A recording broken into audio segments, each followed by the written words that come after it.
Et si je te disais que ton salon n'est pas vide, même quand tu es seul? Que ce beau miroir ancien dans le couloir est peut-être plus qu'un objet de déco? Et que chaque fois que tu pries, une voix ricanante quelque part dans l'invisible dit « Trop tard, cette maison est déjà marquée ». Ce que tu vas découvrir aujourd'hui risque de changer ta manière de regarder chaque objet autour de toi. Des portails spirituels se cachent parfois dans les lieux les plus ordinaires, transformant une maison de paix en camp de guerre invisible. Reste bien jusqu'à la fin, parce qu'on va dévoiler 7 objets sentinelles, placés stratégiquement pour étouffer ta foi, surveiller ta famille et voler ta destinée. Et surtout, on va voir comment les identifier, les discerner et les renverser au nom de Jésus. Si tu crois que ta maison doit être un sanctuaire pour la gloire de Dieu et non un entrepôt pour les œuvres des ténèbres, abonne-toi dès maintenant. Active la cloche, parce que ce que tu vas entendre ici, tu ne l'entendras pas ailleurs. 1. Les nœuds invisibles, quand l'ennemi ligote. Ton destin. Il n'y a pas eu de bruit, pas de cris dans la nuit, pas de grincement de porte. Et pourtant, quelque chose a été noué, discrètement, dans le silence. Une corde, un ruban, un bracelet d'amitié laissé sur une étagère. Et dans le monde invisible, un ange s'est arrêté. Quelqu'un a tissé un lien que le ciel n'a pas approuvé. On croit souvent que le diable entre avec fracas. Mais les ténèbres préfèrent les détails, les petits, rien. Une tresse de macramé sur un mur, cadeau d'un artisan inconnu. Un chapelet coloré offert par une amie bienveillante. Une décoration nouée que tu n'as jamais vraiment regardée. Dans le naturel, ce ne sont que des objets. Mais dans le spirituel, ce sont des liens écrits à l'encre invisible, des pactes signés sans plume, des nœuds. Et chaque nœud est une clé que l'ennemi insère dans ton histoire. Dans l'Évangile, selon Luc, Jésus entre dans une synagogue et voit une femme courbée depuis 18 ans. Il ne dit pas « Femme, va chez le médecin ». Il dit « Tu es déliée, déliée ». Cela signifie qu'elle était attachée, non par une corde physique, mais par une corde spirituelle, réelle, invisible, implacable. Et si ce que tu croyais sentimental était un piège affectif? Et si ce joli objet gardé pour ne pas oublier était une encre dans ton âme, empêchant ton envol? Car certains objets gardent en eux des mémoires spirituelles, des intentions cachées, des malédictions liées à des mots jamais prononcés à voix haute. Le monde occulte utilise les nœuds pour lier les vies, comme un code spirituel.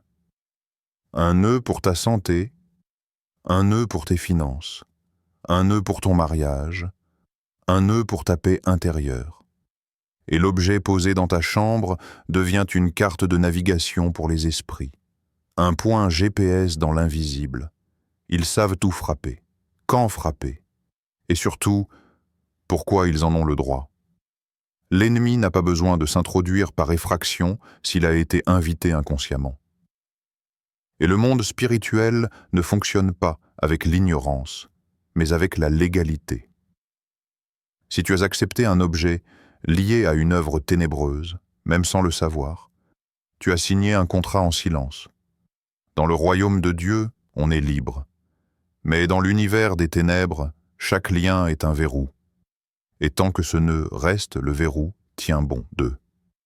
L'œil caché. Quand une image devient une porte. Tu pensais que c'était une photo de famille, un souvenir, une trace bénie d'un moment figé dans le temps. Mais dans l'invisible, ce n'est pas une image. C'est un lien vivant, un accès. Tu l'as accroché au mur avec tendresse, mais quelqu'un d'autre la regarde, pas avec amour, avec intention. Dans le monde spirituel, une image n'est pas une simple reproduction.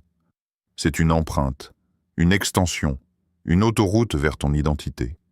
Et pour l'ennemi, c'est une passerelle vers ton autorité. Dans les pratiques occultes, l'une des stratégies les plus sournoises est celle du visage capturé. Un portrait peut être oint à l'huile noire. Un symbole discret peut être gravé au dos du cadre. Un regard maquillé dans une photo peut contenir une invocation silencieuse. La photo reste belle, mais elle agit. Elle devient un autel déguisé, un œil invisible dans ta maison. Un esprit peut y être attaché.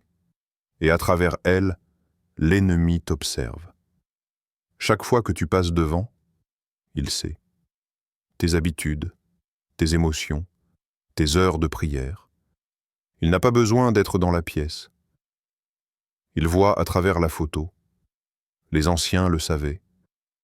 C'est pourquoi Dieu interdit toute image sculptée ou gravée en lien avec le culte.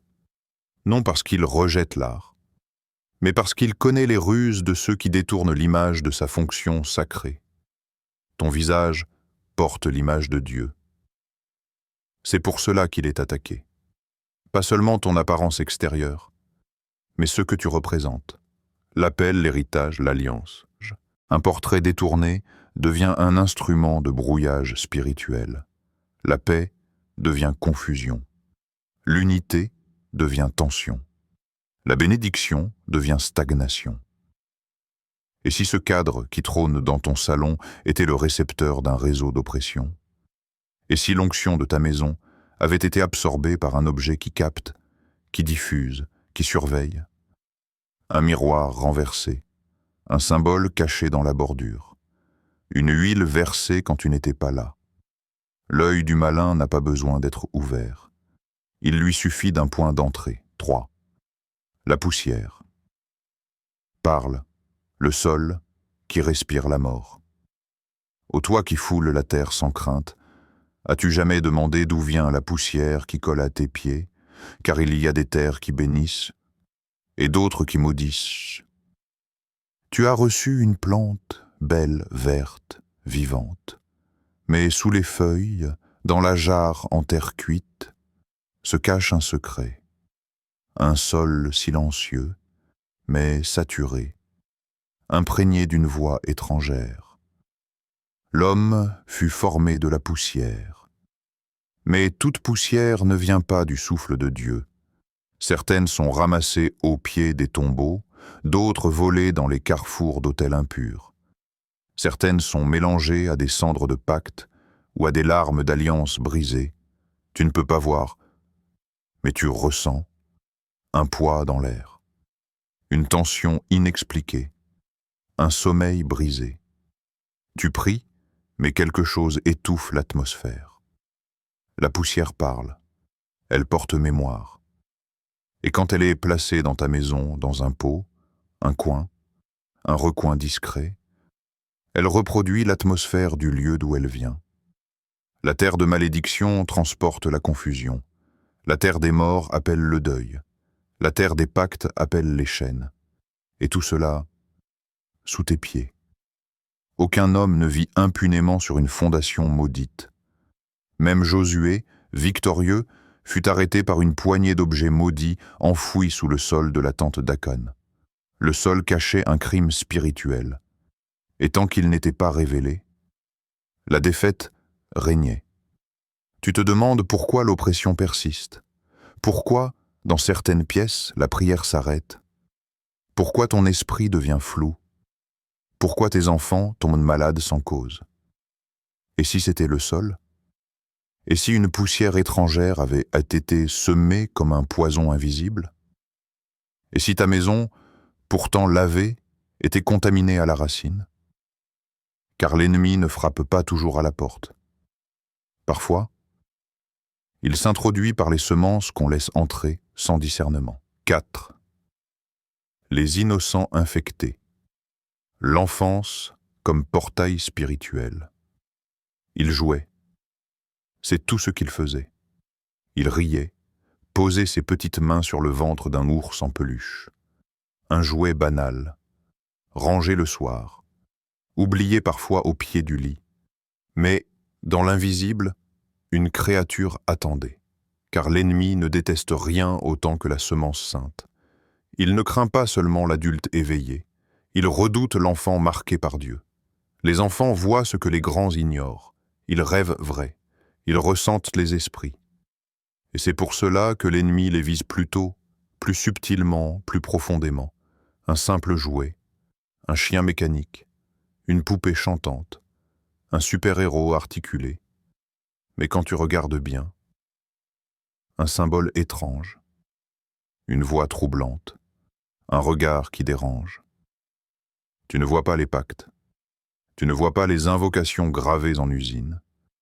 Tu ne vois pas l'huile noire versée sur la tête du jouet avant son emballage. Mais le monde spirituel, lui, les voit. Et ton enfant les sent. Depuis quelques jours, il pleure la nuit. Il dit voir des ombres dans le couloir. Il entend des voix qu'il ne comprend pas. Et toi, tu dis, c'est l'imagination. Mais si ce n'était pas le cas, et si le jouet que tu as posé dans ses bras était un autel miniature, un totem d'invocation, un micro-pacte glissé dans la chambre, camouflé par le plastique, souviens-toi de ce que Jésus a dit. Si quelqu'un scandalise un de ces petits qui croient en moi, le jugement est terrible. Mais avant le jugement, il y a l'avertissement. L'ennemi passe par l'innocence pour planter l'invisible. Ce n'est pas seulement un objet, c'est une porte ouverte. Et chaque fois qu'un enfant joue avec ce qui est corrompu, il touche un monde qui le regarde déjà. Tu n'as rien entendu. Mais une nuit, un cri a retenti. Et depuis, quelque chose est entré. 5. La maison maudite. Quand la structure devient prison, il y a des murs qui écoutent, des poutres qui se souviennent, des fondations qui gémissent dans le silence. Tu crois que ta maison est neutre, qu'elle n'est qu'un abri contre la pluie et le vent. Mais dans le monde spirituel, les murs parlent, et certains parlent contre toi. Lorsque le prophète Ézéchiel fut emmené dans le temple de Dieu, il vit des idoles gravées dans les murs. Ce n'était en haut pas des peintures décoratives, c'étaient des abominations gravées dans les fondations du sanctuaire. Et Dieu dit, « Regarde ce qu'ils font dans l'obscurité. Regarde ta maison. » Pas avec les yeux de la chair, avec les yeux de l'esprit. Qui l'a construite? Qu'a-t-on murmuré dans le béton? Quel symbole a-t-on griffé dans le bois avant que la peinture ne les recouvre? Quels objets a-t-on coulé dans le sol avant que la dalle ne sèche? Des aiguilles, des charbons, des fioles enterrées, des prières noires scellées dans la pierre. Car parfois, la malédiction ne flotte pas dans l'air. Elle est coulée dans la fondation. Elle est soudée au clou, enracinée dans le ciment. Tu te lèves et rien ne va. Ton mariage se fissure. Tes enfants sont malades. Tes prières n'avancent pas. Tu changes de pièces, de meubles, même de décor. Mais le sol reste le même. Et tant que le sol est corrompu, tout ce qui s'y construit tremble. La Bible pose une question. Si les fondations sont détruites, que peut faire le juste? Et toi, tu construis. Tu bâtis ta vie. Mais sur quoi? Une parole malédite peut hanter une charpente. Un rite discret peut habiter un grenier. Une malédiction générationnelle peut être inscrite dans les murs, comme une sentence en attente. Tu pries, et c'est comme frapper un plafond de pierre. Tu intercèdes, et c'est comme murmurer dans un gouffre. Car ce n'est pas ta foi qui est en faute. C'est le terrain sur lequel tu combats. 6. Le poison invisible. Quand la nourriture devient pacte, tu as béni le repas. Mais qu'en est-il du couteau? Qu'en est-il du plat? Qu'en est-il de la cuillère en bois transmise par la tante dont tu ne sais presque rien? Tu bénis ce que tu vois, mais l'ennemi agit à travers ce que tu utilises sans le voir. La cuisine, le cœur de la maison, lieu de chaleur, de rire, de partage. Mais dans le monde spirituel, c'est aussi un autel. et chaque autel peut devenir sanctuaire ou trahison. Tu coupes des légumes avec un couteau transmis. Mais ce couteau a-t-il été consacré? Ou bien a-t-il déjà servi, ailleurs, dans des mains souillées pour des intentions que tu ignores? Un don, un ustensile ancien, une casserole offerte à ton mariage par une main qui ne te voulait pas heureuse, un mortier en bois dans lequel quelqu'un a prié, pas pour bénir, mais pour lier. Tu as reçu l'objet. Tu l'as placé dans un tiroir. Et sans le savoir, tu l'as mis au service de ta table. Mais dans l'invisible, chaque outil garde l'empreinte de son créateur. Le repas n'est pas neutre. Dans l'Ancien Testament, les sacrifices étaient des repas offerts à Dieu. La nourriture crée un lien spirituel. Et celui qui contrôle la préparation contrôle parfois la destinée de ceux qui mangent. Tu te demandes pourquoi, à table, tout devient lourd. Pourquoi les repas en famille se terminent en tension? Pourquoi les maladies digestives se multiplient, inexplicables, résistantes? Et si ce que vous mangez est spirituellement contaminé? Une louche peut avoir été huilée pour semer la division. Un plat peut avoir été dédié à l'amertume. Un bol peut porter le poids d'une jalousie ancienne. Et le poison ne laisse pas d'arrière-goût. Il entre doucement. Il se faufile dans les corps et dans les âmes. Même les prophètes l'ont expérimenté. Dans le 2e livre des rois, les fils des prophètes crient à Élisée « Homme de Dieu, il y a la mort dans le pot ». La nourriture semblait bonne, mais elle portait une malédiction silencieuse. Il a fallu une intervention divine pour la neutraliser. Et toi? Combien de repas as-tu préparé avec des instruments porteurs d'ombre? Combien de fois as-tu servi, sans le savoir, des portions de confusion, de maladie ou de division? Ce n'est pas l'assiette qui est sale. C'est ce qu'elle a absorbé dans le monde spirituel. 7. Le miroir ne te montre pas tout. Tu te regardes. Mais tu ne vois pas tout. Le miroir ne renvoie pas seulement ton reflet. Il retient aussi ton empreinte spirituelle. Tu le crois figé, inerte. Mais dans l'obscur, certains miroirs vivent, certains observent, certains parlent. Ils ont été suspendus dans des chambres de divination. Ils ont été oints, quelque part, par des mains qui murmurent. Ils ont été ouverts, comme on ouvre un portail. Et maintenant, ils sont là, dans ta maison, posés sur un mur, appuyés dans un coin.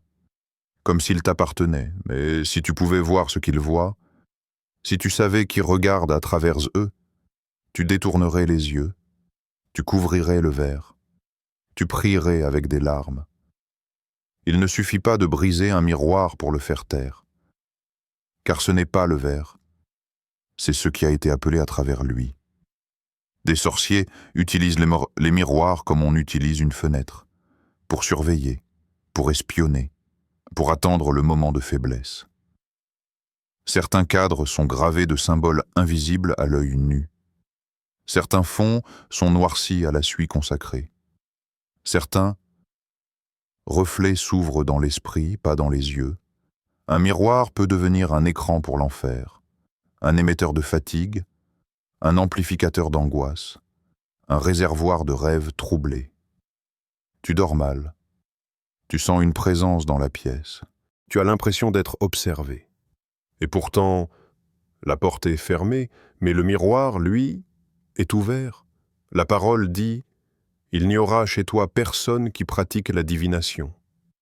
Et pourtant, l'objet est là, froid, silencieux, mais dans l'invisible, actif. Ce n'est pas seulement un objet ancien, c'est peut-être une porte toujours ouverte, une voix muette qui capte ta lumière. Un œil qui attend le moment de l'obscurité. Et tant qu'il reste, quelque chose reste avec lui. Assez. Assez de tolérer ce que Dieu n'a pas placé. Assez de cohabiter avec des chaînes camouflées. Assez de bénir une maison que tu n'as jamais purifiée. Tu n'es pas un locataire, tu es un héritier, un prêtre de ta maison. Et c'est à toi de lever la voix, pas seulement pour prier, mais pour ordonner. Que les objets parlent, oui, mais que maintenant, ta voix les réduise au silence. Que les murs t'entendent, que la poussière comprenne à qui elle appartient. Que chaque reflet fléchit devant la lumière du Christ. Ce lieu n'est plus un terrain neutre. Il devient un autel vivant, un territoire scellé par le sang de l'agneau, un sanctuaire où aucun œil de l'ennemi ne résiste, où aucune poussière ne crie plus que la parole, où aucun objet n'a plus le droit de parler à ta place. Car ce n'est plus une maison, c'est un trône pour la gloire. Et toi qui regardes cette vidéo, toi qui discernes enfin ce que d'autres ont ignoré, tu n'es pas fou, tu es éveillé. Alors lève-toi, parle, brise, brûle, purifie, proclame, et que l'atmosphère de ta maison change aujourd'hui, pas demain, aujourd'hui, car pour toi, pour ta maison, le combat est terminé, et la paix est descendue.